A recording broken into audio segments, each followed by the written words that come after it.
Alright guys, this is a pretty cool video here. This is about preemptive judgment. And I gotta start for you guys. I hope you really like this because what this comes down to is approaching a situation, having the complete ass backwards perception of who you're dealing with. And what had happened, it was a really interesting experience.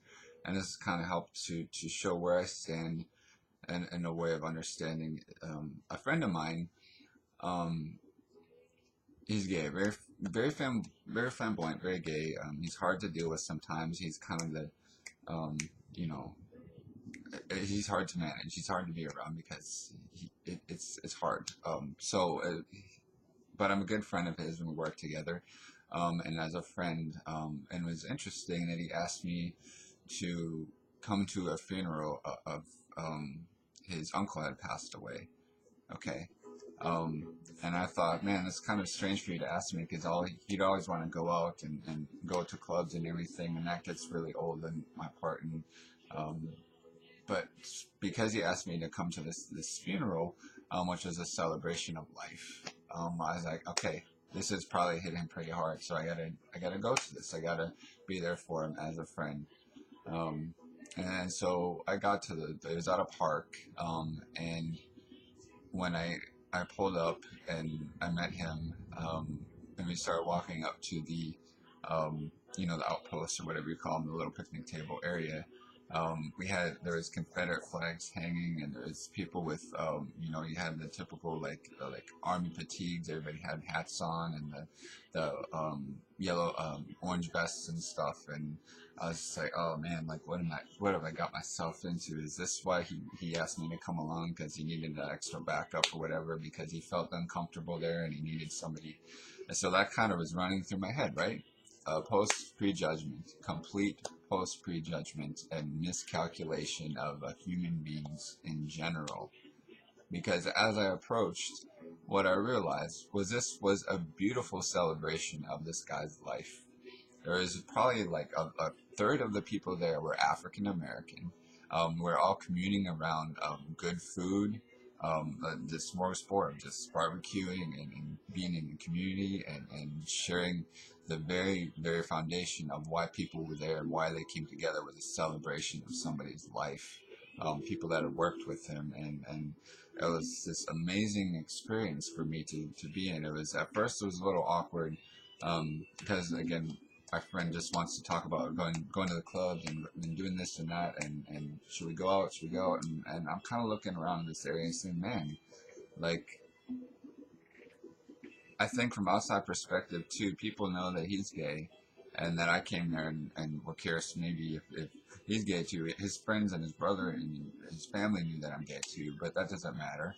Um, but then this interesting thing just started happening. You had somebody just playing the guitar, man. Cool guy just playing the guitar to the music, playing Rolling Stones, Black Betty. Not It's not Rolling Stones, um, but this is what it was about. And it brought me back to when I was younger in those old days when I was in Wisconsin, and it brought me back to that kind of feeling of just like this very peaceful and very like brought me back to this understanding, um, and this prejudgment of like, oh my God, these are Trump supporters, blah blah blah blah blah. These are Trump supporters. That's the worst thing I could have thought, but it was the obvious thing to think. Um, and it doesn't matter if any of them were Trump supporters or not, because once you get in there and once you talk and see these people and see the life and see the emotion and see the community and see that they do care about each other and see how much love there truly is in that community too. It reawakens you up to this what is going on, like what is happening, what kind of reality is this that we're living in, where we are pitted against each other for reasons we don't even know anymore, guys. Because what it comes down to establishing this the communal coming together over food, over barbecue, over or complete diverse. That's as diverse as you can get when you got you got a couple uh, rainbow kids, the gay people with the Confederate flags, and the African American community just coming together, listening to some music, enjoying that life and everything that is about. All labels just wash out the window, and finding that value, and saying this is what life is about at this moment, and this moment alone. This is what life is about. You see the emotion behind, um, the women there and everybody that was close to um, his uncle, and seeing the cake that they made. It was so beautiful. It was very emotional. I did not know the guy, but I could see the emotion and the connections that everybody had there, and the people that worked with them, and they were there to pay respect for him, and it was so cool, guys. I left there just like, wow, that was the best experience. It was the most awakening experience that I've had in a long time, and it was the day before. It was the day before April Fool's and Easter, and then it also followed up. I had the funeral to go to. I worked, and I had the funeral to go to, and then after that, I had a birthday party to go to. So it was kind of like the death and the rebirth kind of symbolism right before Easter and stuff, and it was really interesting too. I'll do another video about um, the lessons I learned at the birthday party, and that gets into even more stuff about post-judgment and everything. It goes even more deeply into the things that I've learned as a human being about prejudging people, and um, what are we doing in America when we sit here and we fight each other, instead of understanding there's this other thing about human beings where we are not homophobic. We are approachable people. Like my bad perception is at first, and that didn't last very long. I'll be completely honest with you guys. At first, I was like, um, am I, oh, it might be the odd one out or whatever because I'm gay or whatever. But then I think of my mannerisms, and then generally seeing these people as guys that I would know in high school, or guys that I would know in the past that I would get along with, that I would probably have a beer with and talk with them at a party. And that's the basic, like, the communal thing that I'm talking about, with this bad perception that somebody is racist or homophobic based on a symbol, or based on something like the Confederate flag, and then not realizing when I go here, these are actual human beings that for me to say that about them, then I see where the anger comes from. It pisses them off because it's like attacking. It's for us to do that to them, or people like that, is the feeling of us attacking that very foundation of community that they already get, and they get pissed off that people are saying you're racist or you're homophobic. And now I'm starting to understand that and wake up to that part of it, because I feel like people, they're not uncomfortable, and they're not as uncomfortable. There might be a slight uncomfortability, but then I look at the guy who was jamming to it. He was the coolest freaking guy. He approached me right away. He knew. He gave my friend Justin a hug, and he shook my hand. He was glad to meet me. And this was the best time. It could have. I wish I could have stuck there around there longer. I wish, but I didn't know anybody, so it was a little awkward. But I got it, guys. I got it. And who is trying to prevent this from happening in America? That's what I want us to understand and respect. And who is trying to prevent this kind of unity and community and from happening here in America? That's truly what I want you guys to think. Wouldn't it be funny if we're almost all on the same page, and we're tired of the generalization, the overgeneralization and over um, sensationalism on character of each other. Me as a liberal, me as a liberal, and them as conservatives, and associating me as a Hillary supporter or them as a Trump supporter. I think neither one of those is even relevant now, because even I realize now, when we look at the long run and everything, there is something else going on in this world that we need to come together over, and that is the freedom of speech and the freedom of expression being taken over by larger entities in this country that is corporate ruled and corporate run. And yes, it has to do with the media. Everybody wants to say it's either one side or the other. You know what, guys? It's probably fueled by both of us, by both sides. And so we got to learn to come back to that community part of it and saying, this is what we want.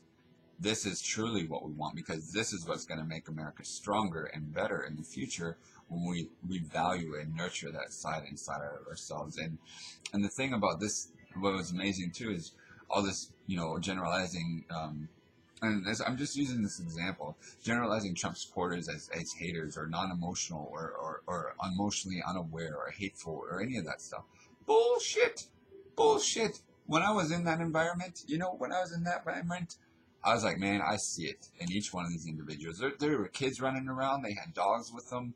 They had that value of being protectors and nurturers and caring people. Um, so it was an amazing experience. And so I just want to ask you guys again, everybody out there, um, forget politics. Stop associating ourselves with politics that even we know inside of ourselves we're not the best pick for our country, and come back to that side of ourselves that is ready to produce something and be part of something that is much more valuable to each and every one of us. And that's all I'm trying to say. But honestly, the lesson that I learned is that prejudgment, man. Like um, it was pretty damn rad. It was pretty fucking awesome, I must say. And it was a really cool experience. And even when I tell people this, they're like, "Huh, that is pretty cool. That is a pretty cool experience." Like this prejudgment of a situation and going into it, and then having that experience was amazing. It was truly amazing. Um, and then you even see, oh, and here's the other thing. Like this other thing about it gets. This gets into a really really deep issue too, like the post judgment of some people, I think too, and is I saw very very intelligent and educated people there, and I saw that, and then I saw them using intuition, like out of curiosity, knowing where I stand and who I am, and um let's just say that the information and heart that I have, and the curiosity and intuition of other people there, you recognize that intelligence. You're like, whoa, these are some smart people. And there's a few of them in that crowd, and you're like, man, I have misjudged a lot of things in so many ways. And that was really, really kick ass. Like somebody would see or prejudge them as being a country guy who doesn't give a damn, who is, or whatever. No, no, no, no, no, none of that anymore. Like this is really waking me up to, um, woken me up, um, to letting go of any ties of seeing, um, that particular just group. And like I said, it brought me back to a hometown in Wisconsin. Yeah, it's Wisconsin and everything, but it was still that country feel, that home cooking, good town community feeling. That's the kind of same thing that you get across all the country. If I'm identifying, up north, what I was feeling down here in the south, they're still even building that bridge amongst people in the country. That maybe, ah, it's a beautiful thing, America. Um, so that was my experience of preemptive judgment. And I hope this is valuable in any way, because it's just trying me to sort out, make sure that I'm learning to live. I'm learning to grow, and I'm learning to pull back, from so much, that is getting in the way of us in society and myself, from moving forward, and seeing the opposition, or the wrong people as the opposition, or the people that are working against me, because I realize these people are not working against me. They actually see the core foundation of what I believe too. It's just all these nitpicky, petty things that we get caught up on, and then we lose all that value to come together and find that community. And so I hope this video is valuable to anybody out there. Um, Post judgment, I would have loved to stick around there, or see these people, this group of people again. I could go out and have drinks and have conversations, and heck, smoke a little, whatever, have drinks, be conversational with these people, and it's a great thing. And this is getting outside your comfort zone, and just to be comfortable. Isn't that crazy? Getting outside your comfort zone, and getting past that wall, so you realize, man, this is actually really comfortable. I was really comfortable in that situation. I was like, man, I would love to, like, heck, like I even think of like considering moving down south. I don't know. It was the coolest experience. Like, and um, so anyway, that was my experience, guys. Much love. Take care of each other. All right, peace.